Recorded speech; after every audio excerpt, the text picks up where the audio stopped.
Oi, gente, tudo bem? Antes de eu falar sobre o vídeo de hoje, eu gostaria de falar que talvez vocês escutem o ventilador, só que tá muito quente. Então não tem outra opção, vai estar no mínimo.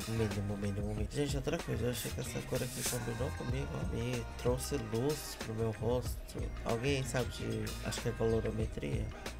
Não sei se é isso também, mas vamos fingir. E me diz se é isso mesmo. Mas, bom, vamos para o vídeo de hoje. O vídeo de hoje, nós vamos reagir a algumas histórias do TikTok. Não sei quantas serão, se serão só uma, depende de quanto tempo ficar esse vídeo pra gente reagir, né? Vou tentar fazer algo que dê um tempo de um vídeo legal, mas vamos ver esse vídeo. Vai aparecer aqui do lado pra vocês. E é isso, eu acho que a gente pode começar a reagir. São histórias sobrenaturais, macabras, curiosidades, algo mais nesse sentido, sabe? Mas é isso, eu espero que a gente consiga aqui não passar tanto medo, que talvez a gente passe um pouquinho de medo. Mas vamos lá para o vídeo. Bom, bora lá ver o que essa diva vai falar. Eu vou deixar o arroba dela ou na descrição do vídeo, ou vai aparecer na tela, mas provavelmente na descrição. Vamos lá. Vocês sabiam que muita gente que mora na China não gosta ou simplesmente evita pegar ônibus durante a noite? Isso tudo por causa de uma história, uma fofoca que rolou lá em 2010 e que até hoje deixa muita gente que mora lá assustado. Ao que tudo indica, existia um ônibus, de numeração 375. Esse ônibus sempre rodava durante a noite. E nessa noite ele foi o último ônibus a sair do terminal. Como ele sempre saía muito tarde, só quem estava dentro dele era o motorista e uma condutora, só que depois de 4 sinais pararam e entrou um casal, uma senhora e um jovem rapaz, um estudante universitário. Nessa noite era uma noite muito fria, por mais que fosse verão, era uma noite muito fria e estava ventando muito. Como as pessoas estavam com frio, eles estavam muito calados na deles, tudo tranquilo dentro do ônibus, até o ônibus parar 2 paradas à frente de novo. Quando ele parou, entraram dentro do ônibus 2 rapazes que estavam segurando outro rapaz que estava entre eles, como se ele tivesse bêbado, ele estava sendo carregado pelos outros 2 rapazes.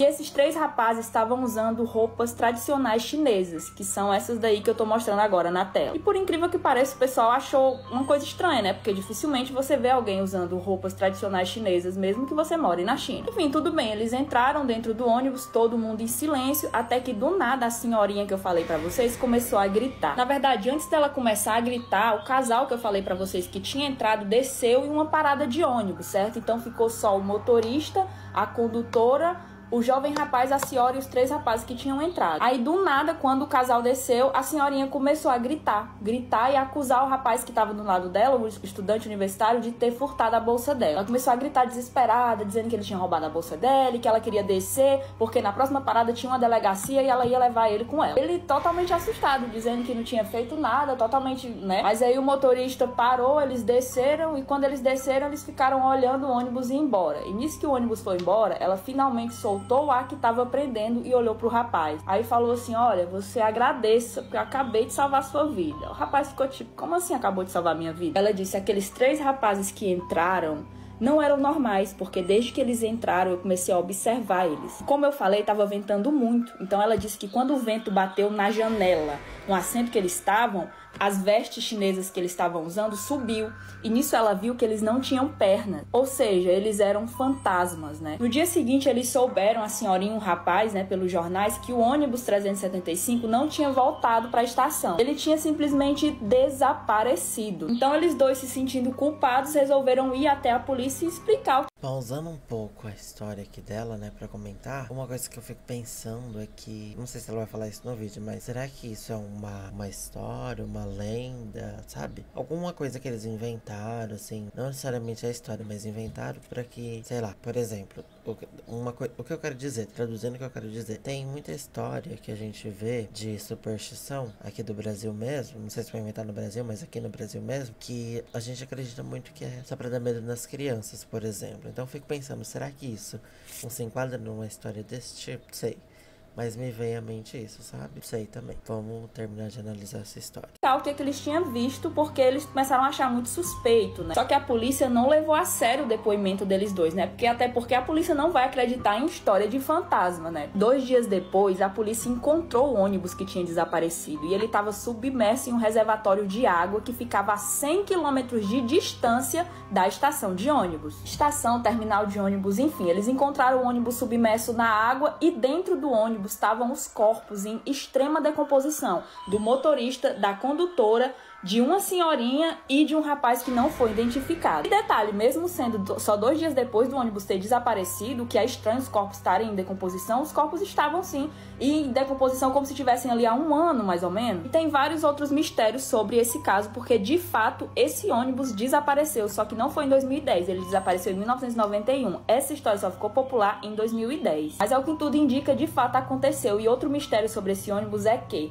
ninguém entende o fato dele ter desaparecido só a 100 km de distância do terminal de ônibus, porque ele não tinha combustível suficiente para ir até lá, certo? E quando a polícia abriu o porta-malas do ônibus e o local que bota gasolina, o tanque, não tinha gasolina dentro. Estava repleto de sangue, de acordo com depoimentos, viu? Detalhe que a polícia também fez uma investigação e checou todas as câmeras de segurança pelos quais o ônibus deveria ter passado, todas as entradas, e detalhe, eles não viram o ônibus em nenhum lugar. Desde esse dia, nos terminais de ônibus da China, ao que parece, não existe mais o ônibus 375. E por isso que todo mundo tem medo de pegar ônibus durante a noite. Mas e aí, vocês gostam desse tipo de lenda de terror? Se sim, não esquece de me seguir, porque eu tenho várias pra contar. Bom, ela falou ali um ponto que eu trouxe, né? Sobre ser uma história inventada pra criar medo, de certa forma, nas crianças ou em alguém especificamente. Mas, pelo que ela conta, é uma história que existiu, só que em 1991, né? Que ela falou. Só que se popularizou em 2010. É muito estranho isso. Pra mim, fantasma é uma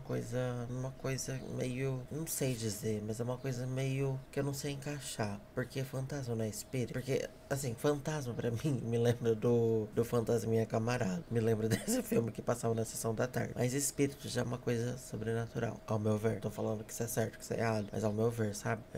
Então eu fico pensando, pô, será? Primeiro é isso que eu penso, né? Tipo, em qual colocação você entraria? Mas acho que é espírito mesmo. E aí, só que ela falou sobre fantasma porque fantasma flutua, né?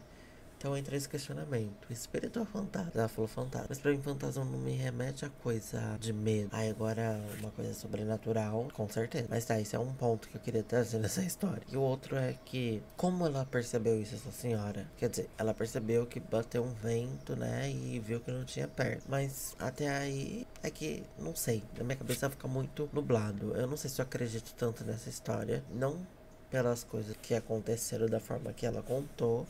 Não seria possível, isso que eu quero dizer. Mas de uma forma como... que as coisas que aconteceram. Tipo, o tanque não conseguia andar até lá, só que tava até lá. E como que fez pra andar até lá? Eu sei que eu tô buscando razão numa história que não tem razão, porque, né, é uma coisa sobrenatural. Mas isso me traz a pensar, sabe? Essa história assim, tipo... será? Mas não sei, né? Eu não duvido de nada, mas também eu fico pensando nesses pontos. Por que a senhora não achou que ela tava vendo coisa demais? Era tão nítido assim na cabeça dele, igual eu pegar esse celular e olhar assim. É um celular. Tão nítido, será? Isso que eu fico pensando, sabe? Por que ela não pensou que ela poderia ter visto algo, já que era noite, já que era... Tudo bem que ela fez isso, salvou a vida dos dois. Mas eu fico pensando nessa questão, sabe? História sobrenatural sempre... Umas me deixam bastante pensando em como trazer isso pro palpável, só que, né, não tem como. Só que essa me fez refletir nessas situações. Tipo, por que será que ela não se questionou? Como que ela teve isso de falar, a gente vai descer assim? Por que ela não chamou os outros pra descer? Só ele. Porque tava do lado dela, né? Alguém poderia me responder. Porque tava do lado dela, falou que ela furtou ele. Mas não, por que ela não foi no motorista? Sabe, ela tava muito certeira de que era algo muito ruim. Tudo bem pra ela por não ter visto a perna lá quando bateu. Mas mesmo assim, é aquilo. Eu tô tentando trazer razão pra uma história que não tem como usar da razão pra conversar. Olha, nós vamos ver mais uma história e eu acho que dá pra fechar esse vídeo que tá já com um tempinho bom. Mas vamos lá para a próxima história. A garota que não podia sair de casa todo dia 10 de outubro. Sim, essa garotinha ela tinha 12 anos de idade e todo dia 10 de outubro de todo ano ela era extremamente proibida de colocar o pé para fora de casa. A mãe dela deixava claro que ela tinha que ficar trancada dentro do quarto com as janelas fechadas, cortina fechada, não podia ver nada. Ela nunca entendeu muito bem o porquê daquilo, mas ela notou que todo dia 10 de outubro a campainha tocava de forma repetida e só parava à meia-noite. Parava justamente quando já ia pro dia 11 de outubro, né? Mas ela passava o dia inteiro tocando e a mãe dela não atendia de jeito nenhum. O que é que acontece? Certo dia a mãe dela arrumou um emprego que ela não pôde faltar no dia 10 de outubro, né? Então ela falou pra filha dela, olha, é o seguinte, você já sabe o que é que acontece no dia 10 de outubro, você já sabe que tem que ficar em casa trancado, não pode abrir a porta de jeito nenhum, nem a janela, fique trancada dentro do seu quarto. Como a menina já estava acostumada a vivenciar aquilo, ela disse, tá bom, mãe, não vou sair do quarto, vou fazer o que a gente faz todo ano. Só que como ela sempre teve curiosidade para saber o que é que acontecia, quando a campainha começou a tocar no dia 10 de outubro e ela estava pela primeira vez sozinha, sem a mãe dela, ela resolveu ir abrir a campainha. E assim que ela abriu a porta, ela viu um ser esquelético, mais ou menos assim, tava com a boca aberta desse jeito. E a pele desse ser era como se fosse queimada, como se estivesse derretendo. Ela notou também que era uma mulher e que tinha quase 2 metros de altura. Mas ela ficou com tanto medo que ela fechou a porta na mesma hora, subiu correndo as escadas e se trancou no quarto, que nem ela deveria ter feito desde o início. Na mesma hora, ela pegou o telefone, ligou pra mãe dela e explicou o que é que tinha acontecido. A mãe dela começou a dizer, olha, o negócio é o seguinte, fulana, eu peço pra você não abrir a porta todo dia 10 de outubro, porque antes da gente se mudar pra cá, uma mãe e uma filha também moravam aqui, que nem a gente. Só que aconteceu um incêndio, e nesse incêndio, a mãe da menina morreu queimada, mas o corpo da menina nunca foi encontrado. Então, todo dia 10 de outubro, que foi a data do incêndio, a mãe, o espírito da mãe dessa menina, volta pra essa casa em busca de possuir o seu corpo e conseguir de volta a filha que ela nunca encontrou. Não esquece de me seguir se gosta desse tipo de história. E aí? E essa história? É uma história mais curta, né? Mas é uma história que ainda assim dá pra gente pensar. Vocês, inclusive, vocês acreditam nisso de... Ah, eu vou lá, me mudei pra uma casa, essa casa é mal assombrada. Você acredita que essa casa é mal assombrada? Você acredita que você pode fazer algo? Você é cético quanto a isso? Cética, né? O que você acha? Eu não tenho nenhum preparativo de cartas, digamos assim. Tem gente que se muda e benze a casa, leva uma pessoa pra, né, fazer todo o processo ali. Só que eu nunca fiz isso. E não é nem porque eu não acredito, é porque eu nunca busquei fazer isso, não. Mas numa época da minha vida, quando eu era mais novo, tinha umas coisas assim bem estranhas. Inclusive, até hoje eu tento achar uma foto que foi tirada numa casa que eu morei bem antiga. E nessa foto, assim, eu não tenho como, porque a gente usava máquina, sabe, ainda, então se perdeu. Mas inclusive eu tenho a máquina até hoje, mas o cartão dela não tem. Mas aí a gente tirou foto, e aí na foto, bem assim, ó, igual tá aqui meu rosto. Aí aqui em cima, assim, ó, que assim, na foto onde tinha, acho que umas 4 pessoas, apareceu um rosto, assim, bem nítido. Se você olha, você pode falar que é uma coisa da câmera, mas foi bem redondo assim, e um rosto muito, muito nítido. Eu queria achar essa foto porque eu acho que isso é uma das únicas coisas que aconteceu comigo nessa época, assim, sabe? Tipo, eu não lembro de muitas coisas sobrenaturais terem acontecido comigo. Mas esses casos, assim... Mas eu não lembro de algo muito específico, sabe? Bem disso. Mas me diz, você acredita nisso? Que a gente tem que fazer a limpeza da casa, né? Quando a gente se muda. Porque, assim, se a gente parar pra pensar também... o Brasil já foi um lugar... Provavelmente sua casa onde tá... Já foi um cemitério antes. Porque, ó... Como não tinha esse controle, as pessoas enterravam pessoas ali. Então, tem que se pensar nisso. Provavelmente sua casa, onde você mora, já foi um cemitério. Provavelmente. Não tô falando que mas provavelmente pode ser. Mas me diz se você acredita nisso de limpeza da casa, de limpar, de que casas são mal assombradas. Você já passou por isso. Interessante contar aqui pra gente até... Vai que um vídeo eu consigo trazer com os relatos de vocês, né? Vamos ver. Mas é isso. Eu espero que vocês tenham gostado desse vídeo. Esse vídeo foi mais assim...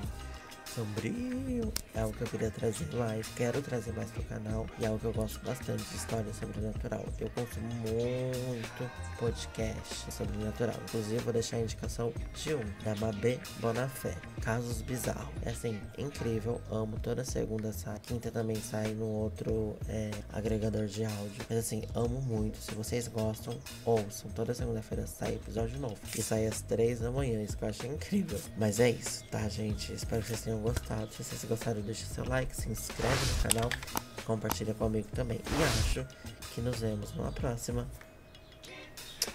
Tchau!